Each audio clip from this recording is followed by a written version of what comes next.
Hello guys, welcome back to my channel. आज के इस वीडियो में हम पढ़ेंगे क्लास 12 के इकोनॉमिक्स का chapter number 1 that is national income. इससे पहले वाली वीडियो में काफ़ी सारे न्यूमेरिकल्स हम लोगों ने कवर अप किए थे, जिसमें हमने उत्पाद विधि को समझा था, आय विधि को भी समझा था और उससे रिलेटेड काफ़ी सारे न्यूमेरिकल भी सॉल्व किए थे। जो आज का हमारा न्यूमेरिकल या जो टॉपिक है वो है व्यय विधि, जिसमें इसके अंदर हम फुल एक्सपेंडिचर मेथड के रूल्स को और इसके साथ ही इसके न्यूमेरिकल्स को भी समझेंगे। ये वीडियो देखने के बाद आप लोग कोई सा भी अपने बुक का न्यूमेरिकल, एनसीईआरटी का सॉल्व अनसॉल्व कोई सा भी न्यूमेरिकल आप लोग उठा लेना, आपसे इजीली तरीके से वो न्यूमेरिकल सॉल्व हो पाएगा, क्योंकि मैं आप लोगों को इस वीडियो में सारे व्यय विधि के, एक्सपेंडिचर विधि के सारे रूल समझाऊंगी, जिस तरीके से मैंने उत्पाद विधि और आय विधि के रूल्स को समझाया था। अगर हम इसके व्यय विधि की बात करें तो उत्पाद विधि का जो कंपोनेंट था वो जीडीपी एट एमपी था और इनकम विधि का जो कंपोनेंट था वो एनडीपी एट एफसी था एंड व्यय विधि का भी कंपोनेंट वही है जो उत्पाद विधि का था, that is GDP at MP. व्यय विधि का क्या कंपोनेंट है, मीन्स के इससे क्या निकल करके आएगा। व्यय विधि को यूज करते हुए इससे फाइंड आउट होगा जीडीपी एट एमपी। सबसे पहले हम इसके अकॉर्डिंग टू फॉर्मूला चलते हैं। सबसे पहले हम इसमें क्या लेते हैं, निजी अंतिम उपभोग व्यय, private final consumption expenditure. Second पर हम इसमें क्या लेते हैं, सरकारी अंतिम उपभोग व्यय, government final consumption expenditure. And next वाले में लिया जाएगा सकल घरेलू पूंजी निर्माण। अब हम इस सकल घरेलू पूंजी निर्माण को सकल निवेश भी कहते हैं, ग्रोस इन्वेस्टमेंट भी कहते हैं, ग्रोस डोमेस्टिक कैपिटल फॉर्मेशन को। आप लोग ये सारे पॉइंट नोट डाउन करते जाओ। अगर आप लोगों को क्वेश्चन में सकल घरेलू पूंजी निर्माण नहीं दे रखा होगा, अब यहाँ मैं नहीं दे रखे की बात कर रही हूँ, तो तब आप लोग इसके सब पार्ट्स को लोगे। अब यहाँ पे इसका फर्स्ट सब पार्ट क्या है, सकल घरेलू स्थिर पूंजी निर्माण। सकल घरेलू स्थिर पूंजी निर्माण, जहाँ भी स्थिर लिखा होगा वो उसका सब पार्ट होगा। सब पार्ट किसका होगा, सकल घरेलू पूंजी निर्माण का, जिसे हम सकल निवेश भी कहते हैं। और जहाँ भी आप लोगों को स्थिर दे रखा होगा सकल घरेलू स्थिर पूंजी निर्माण, उस स्थिर के अंदर आप लोग फाइंड करोगे स्टॉक में परिवर्तन, चेंज इन स्टॉक। और चेंज इन स्टॉक कैसे फाइंड आउट होता है, जब हम आरंभिक स्टॉक में से प्रारंभिक स्टॉक को माइनस कर देते हैं। आई होप ये पॉइंट आप लोग बहुत अच्छे से याद रखोगे कि जहाँ भी सकल घरेलू पूंजी निर्माण नहीं दे रखा होगा या इसका दूसरा नाम सकल निवेश नहीं दे रखा होगा, तो तब हम सकल घरेलू स्थिर पूंजी निर्माण को ढूंढेंगे। और जहाँ सकल घरेलू स्थिर पूंजी निर्माण में स्थिर दे रखा होगा वहाँ हम स्टॉक में परिवर्तन, चेंज इन स्टॉक को फाइंड आउट करेंगे। अगर मुझे स्टॉक में परिवर्तन दे रखा होगा, अब यहाँ मैं दे रखा होगा की बात कर रही हूँ, तो यहाँ हम आरंभिक स्टॉक में से प्रारंभिक स्टॉक को माइनस करेंगे। माइनस नहीं करेंगे क्योंकि स्टॉक में परिवर्तन वहाँ दे रखा होगा, और जब मुझे स्टॉक में परिवर्तन नहीं दे रखा होगा तो तब मैं आरंभिक स्टॉक में से प्रारंभिक स्टॉक माइनस करूँगी, क्योंकि जब मैं इसको माइनस करूँगी तो यहाँ से क्या निकल कर के आएगा, स्टॉक में परिवर्तन। एंड देन लास्ट वाला जो है वहाँ लिखा हुआ होगा शुद्ध निर्यात। इसके फॉर्मूले का लास्ट पॉइंट में लिखा हुआ होगा शुद्ध निर्यात। अब जहाँ पर भी शुद्ध निर्यात लिखा हुआ होगा, जैसे फॉर एग्जांपल के लिए वहाँ लिखा हुआ होगा -50 इम्पोर्ट -60 इम्पोर्ट, तो उसका हम साइंस चेंज करेंगे, उस माइनस के को हम प्लस में चेंज कर देंगे, तो इसे हम कहते हैं शुद्ध निर्यात। तो बेसिकली ये सारे रूल अभी हम न्यूमेरिकल में भी देखेंगे कि किस तरीके से वैल्यूज़ को पुट आउट किया जाता है। अब आप लोग ये सारे फॉर्मूलाज, सारे पॉइंट लर्न कर लो और आप इसे एक रजिस्टर में नोट डाउन कर लो, ताकि आप लोग बहुत अच्छे तरीके से आगे के न्यूमेरिकल को सॉल्व कर पाओ। क्योंकि जब तक आप लोगों को फॉर्मूलाज लर्न नहीं होंगे, उनके रूल्स पता नहीं होंगे, तो तब तक न्यूमेरिकल का आंसर आप लोगों का गलत आएगा। अब हम यहाँ इसका आगे का रिवाइज करते हैं। सकल घरेलू पूंजी निर्माण मीन्स कि यहाँ पर अब यहाँ पर सकल घरेलू पूंजी निर्माण कैसे फाइंड आउट होगा, जब सकल घरेलू स्थिर पूंजी निर्माण गिवन होगा। सो अब यहाँ पे स्थिर लिखा हुआ है तो मैं स्टॉक में परिवर्तन को भी लूँगी। और स्टॉक में परिवर्तन कैसे फाइंड आउट होता है, आरंभिक स्टॉक में से हम माइनस कर देते हैं प्रारंभिक स्टॉक। सो ये रूल आप लोगों को बहुत अच्छे से पता होने चाहिए। अगर हम सेकंड वाले रूल की बात करें, सकल घरेलू पूंजी निर्माण that is GDP at MP, मतलब कि मुझे व्यय विधि फाइंड आउट करने के लिए क्या क्या फॉर्मूले होने चाहिए। मीन्स कि मुझे ये चीज़ फाइंड आउट करने के लिए शुद्ध घरेलू पूंजी निर्माण होना चाहिए। अब यहाँ पे क्योंकि शुद्ध लिखा हुआ है तो जहाँ पर भी न्यूमेरिकल में शुद्ध लिखा होगा उसके साथ में यहाँ जोड़ूंगी प्लस मूल्य ह्रास, मैं डेप्रिसिएशन को भी इसके अंदर जोड़ दूंगी। जहाँ पर भी शुद्ध लिखा हुआ होगा, जहाँ पर भी नेट लिखा हुआ होगा और जहाँ पर भी स्थिर लिखा हुआ होगा, फिक्स लिखा हुआ होगा, वहाँ हम जोड़ देंगे स्टॉक में परिवर्तन। और स्टॉक में परिवर्तन कैसे फाइंड आउट होता है, आरंभिक स्टॉक माइनस प्रारंभिक स्टॉक। सो अगर हम नेक्स्ट वाला फॉर्मूला देखें, सकल घरेलू पूंजी निर्माण जीडीपी एट एमपी, क्योंकि व्यय विधि से क्या फाइंड आउट होता है, जीडीपी एट एमपी, तो उसके लिए मेरे पास क्या होना चाहिए, शुद्ध घरेलू स्थिर पूंजी निर्माण। अब यहाँ पे शुद्ध लिखा हुआ है तो मुझे मूल्य ह्रास डेप्रिसिएशन को ऐड करना होगा। अब यहाँ स्थिर लिखा हुआ है तो इस स्थिर के लिए मुझे स्टॉक में परिवर्तन को जोड़ना होगा, क्योंकि जब मैं ये सारे फॉर्मूलेस यहाँ पर अप्लाई करूँगी तो तब जाके यहाँ निकल कर के आएगा सकल घरेलू पूंजी निर्माण that is GDP at MP. Then जब जाकर के व्यय विधि का कंपोनेंट फाइंड आउट होगा। सो ये सारे ही फॉर्मूले आप लोगों को बहुत अच्छे से लर्न हुए होने चाहिए कि अगर शुद्ध होगा तो उसमें डेप्रिसिएशन ऐड करेंगे, अगर स्थिर होगा फिक्स्ड होगा तो स्टॉक में परिवर्तन ऐड करेंगे। और इसका फॉर्मूला क्या होता है, आरंभिक में से हम प्रारंभिक माइनस कर देते हैं, that is closing stock minus opening stock. So बच्चों आप 5 से 10 मिनट लेकर के ये सारे रूल्स को अपने रजिस्टर में नोट डाउन कर लो ताकि आप लोग ये सारे लिखे हुए रूल्स भूलो ना, क्योंकि अगर आप लोगों को फॉर्मूले के रूल्स नहीं पता होंगे तो तब तक आप लोग एक भी न्यूमेरिकल इसका सॉल्व नहीं कर पाओगे। तो आप 5 से 10 मिनट ले लो, वीडियो को पॉज कर लो, देन उसके बाद आप लोग आगे के न्यूमेरिकल को सॉल्व आउट करना, क्योंकि आप लोगों की न्यूमेरिकल को सॉल्व करने के लिए हर पॉइंट, मैं हर एक पॉइंट की बात कर रही हूँ कि हर एक पॉइंट आप लोगों की टिप्स पर लर्न हुआ होना चाहिए, याद हुआ होना चाहिए। सो हम स्टार्ट करते हैं न्यूमेरिकल, जिसमें इसने बोला है कि ज्ञात कीजिए राष्ट्रीय आय। सो बेसिकली हमें या नेशनल इनकम को फाइंड आउट करना है, बट मुझे ये बात पता है कि मैं व्यय विधि अभी पढ़ रही हूँ तो इसके अंदर मैं यहाँ पहले क्या फाइंड आउट करूँगी, जीडीपी एट एमपी। क्यों, क्योंकि मुझे यहाँ पे सारे जीडीपी एट एमपी के ही कंपोनेंट्स गिवन है। देन उसके बाद उसको कन्वर्ट कर लूँगी, जब मेरे पास एक कंपोनेंट होगा तो मैं उसे दूसरे कंपोनेंट में कन्वर्ट कर लूँगी। अभी मुझे इसने बोला है कि फाइंड आउट करो राष्ट्रीय आय, और राष्ट्रीय आय का फॉर्मूला क्या होता है, NNP at FC, NNP at FC। तो राष्ट्रीय आय को देखते के साथ ही आप लोगों के दिमाग में आ जाना चाहिए कि ये NNP एट FC है। सो बेसिकली मुझे यहाँ पे न्यूमेरिकल दे रखा है जिसमें मुझे राष्ट्रीय आय को फाइंड आउट करना है। तो सबसे पहले मैं यहाँ क्या लिखूँगी, GDP एट MP। सो मैंने यहाँ पे लिख लिया GDP एट MP। अब मुझे इसके कंपोनेंट पता है कि सबसे पहले हम लेते हैं निजी अंतिम उपभोग व्यय। अभी जो हमने फॉर्मूले में लर्न किया तो यहाँ मैं ढूंढूंगी कि निजी अंतिम उपभोग व्यय मुझे कहाँ गिवन है। सो यहाँ पे ये लिखा हुआ है निजी अंतिम उपभोग व्यय, तो मैंने पहले फॉर्मूले का यहाँ पे लिख लिया 800 निजी अंतिम उपभोग व्यय। बट बच्चों आप लोगों को ये एग्ज़ाम में पूरा रूल फॉलो करना है, आप लोग पूरा कंप्लीट लिखोगे निजी अंतिम उपभोग व्यय। देन निजी अंतिम उपभोग व्यय के बाद हम क्या लेते हैं, सेकंड वाले फॉर्मूले में सरकारी अंतिम उपभोग व्यय। सो अब मैं इसमें सरकारी अंतिम उपभोग व्यय ढूंढूंगी।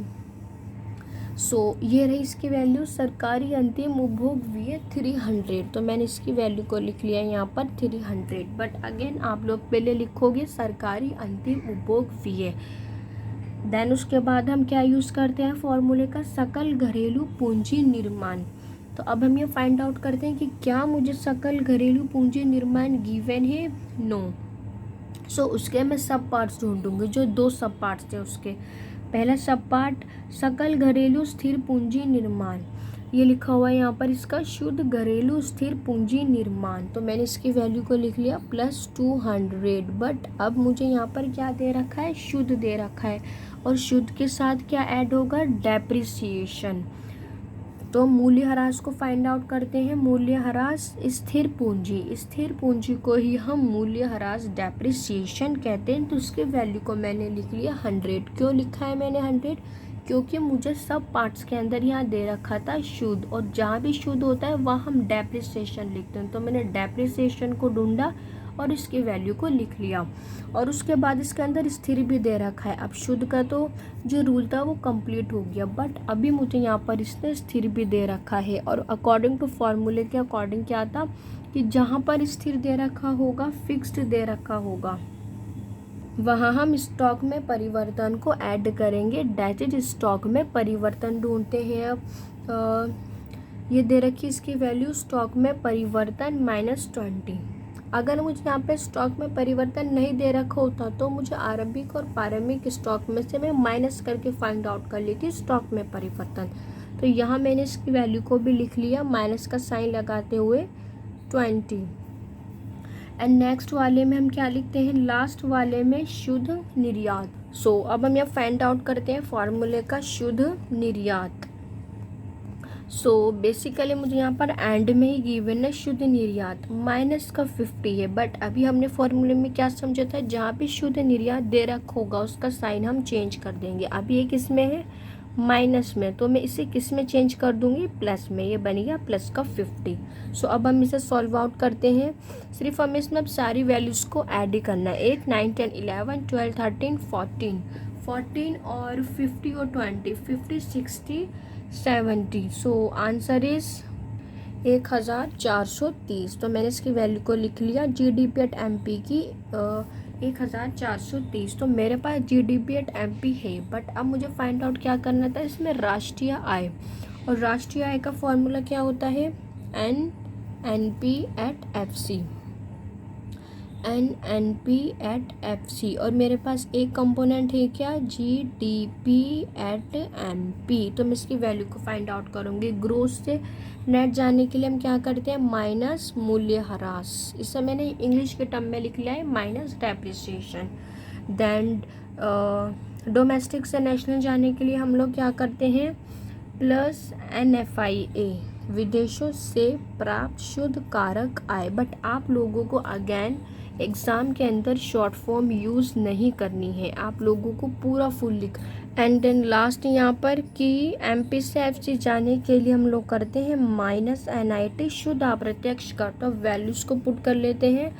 डेट इज GDP की एट MP की वैल्यू 1430। मूल्यह्रास ढूंढते हैं। मूल्यह्रास कितना दे रखा है, स्थिर पूंजी मूल्यह्रास है 100। तो इसकी वैल्यू को मैंने लिख लिया 100 प्लस NFIA, विदेशों से प्राप्त शुद्ध कारक आय।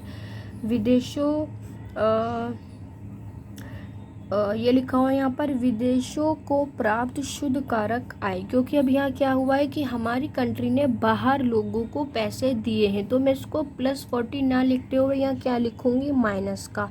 क्यों लिखूँगी, क्योंकि हमने बाहर कंट्री में लोगों को पैसे दिए हैं, ना कि लिए हैं।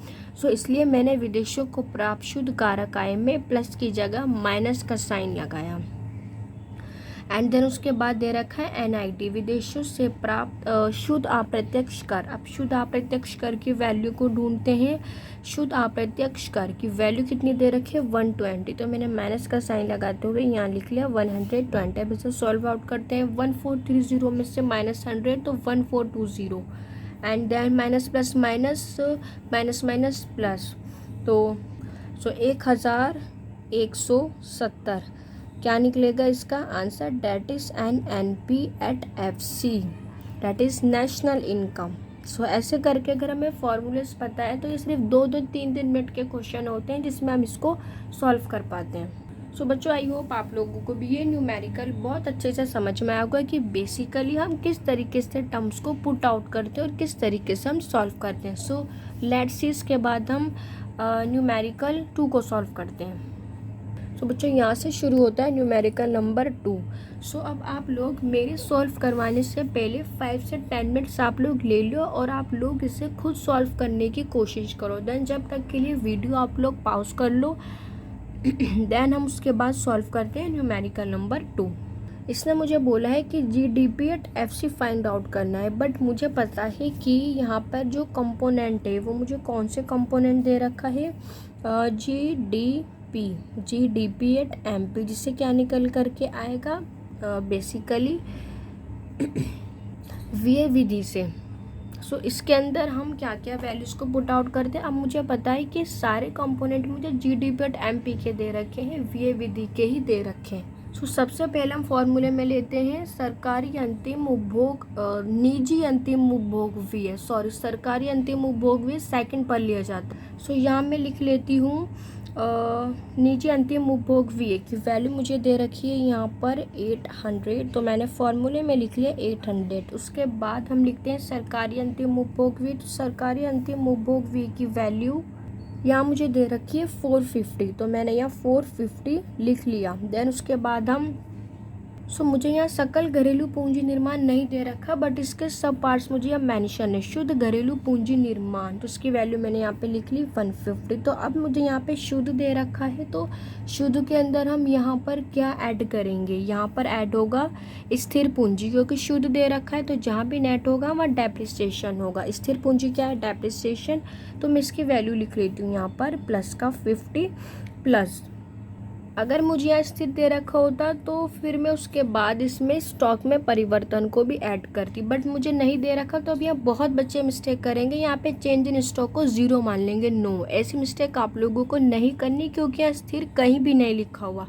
अगर स्थिर लिखा होता तो ही मैं चेंज इन स्टॉक लेती, बट अब यहाँ शुद्ध है तो सिर्फ मैंने डेप्रिसिएशन लिया, स्थिर पूंजी लिया। एंड लास्ट में हम क्या लेते हैं फॉर्मूले का, शुद्ध निर्यात। तो बेसिकली शुद्ध निर्यात की मुझे वैल्यू यहाँ पे दे रखी है -30, तो इसकी वैल्यू को मैंने यहाँ पर लिख लिया। अब हम इसकी करते हैं कैलकुलेशन, माइनस प्लस। जब आप लोग इसको सॉल्व आउट करोगे तो उसकी वैल्यू आएगी यहाँ पर 1420, बट इसने मुझे बोला है कि हमें क्या फाइंड आउट करना है, GDP एट FC। सो अब एक कंपोनेंट मेरे पास है तो दूसरा कंपोनेंट मैं खुद फाइंड आउट कर सकती हूँ। तो यहाँ मैं सबसे पहले लिखूँगी फॉर्मूले का GDP एट FC, जो मुझे फाइंड आउट करना है, और कंपोनेंट है क्या गिवन मुझे, GDP एट MP। ग्रॉस से ग्रॉस सेम रहेगा, D से D सेम, P से P सेम। MP से FC जाने के लिए हम लोग क्या करते हैं, -NIT शुद्ध अप्रत्यक्ष कर की वैल्यू को ढूंढते हैं। सो यहाँ पर दे रखी है शुद्ध अप्रत्यक्ष कर की value 120, and GDP at MP हमने कितना फाइंड आउट करा था, यहाँ पर 1420 माइनस NIT जो मुझे दे रखा है 120, इसको मैंने लिख लिया। And then answer is 1300। So यहाँ पे क्या फाइंड आउट हुआ, GDP एट FC की वैल्यू जो मुझे फाइंड आउट करनी थी फॉर्मूले की, डेट इज़ 1300। सो बच्चों, आई होप आप लोगों को बहुत अच्छे से समझ में आ रहा होगा कि हम किस तरीके से वैल्यूज़ को लेते हुए फॉर्मूले को या अपनी वैल्यूज़ को फाइंड आउट करते हैं। सो बच्चों, अब आप लोग कोई सा भी न्यूमेरिकल उठा लो अपनी NCERT से, या जो आपकी टीचर ने दिया है वो सॉल्व अनसॉल्व हो, अब आप लोग कोई सा भी न्यूमेरिकल को बहुत अच्छे से सॉल्व कर पाओगे, क्योंकि अब आप लोगों को सारे रूल्स पता हैं। सो बच्चों, अब हम लास्ट वाला न्यूमेरिकल सॉल्व करते हैं कि ज्ञात कीजिए सकल स्थिर पूंजी निर्माण। अब हम फॉर्मूले में देखें तो सकल स्थिर पूंजी निर्माण हमारे किस फॉर्मूले में आता है। सो अगर यहाँ मैं फॉर्मूला लिखूँ GDP एट MP, तो उसका फॉर्मूला क्या होता है, सरकारी अंतिम उपभोग व्यय। बट सबसे पहले हम क्या लेते हैं, निजी अंतिम उपभोग व्यय। तो यहाँ मैं लिख देती हूँ निजी अंतिम उपभोग व्यय, यहाँ मैंने शॉर्ट फॉर्म में लिख दिया, बट आप लोगों को पूरा लिखना है निजी अंतिम उपभोग व्यय। इसके अलावा हम क्या लेते हैं, सरकारी अंतिम उपभोग व्यय, सरकारी अंतिम उपभोग व्यय। उसके बाद ये हम क्या लेते हैं, सकल घरेलू स्थूल पूंजी निर्माण।